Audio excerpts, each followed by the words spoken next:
विशाळगड अतिक्रमणमुक्त मोहिमेला हिंसक वळण, जमावाकडून घरांची तोडफोड. विशाळगडावरील स्थानिकांवर हल्ला झाल्याचा प्रकार घडला आहे.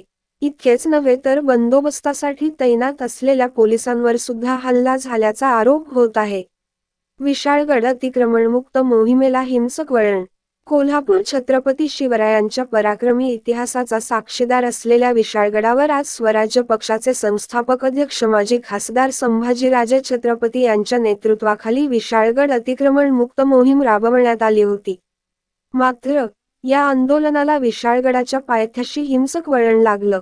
राज्यभरातून आलेल्या शिवभक्तांनी गजापूर हद्दीतील अनेक घरांना लक्ष्य करत दगडफेक केल्याचा आरोप होत आहे.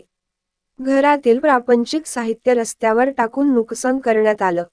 विशाळगडाकडे जाणाऱ्या मार्गावर असलेली प्रार्थनास्थळं, दुकानं, चहाच्या टपऱ्याची तोडफोड करण्यात आल्याचाही आरोप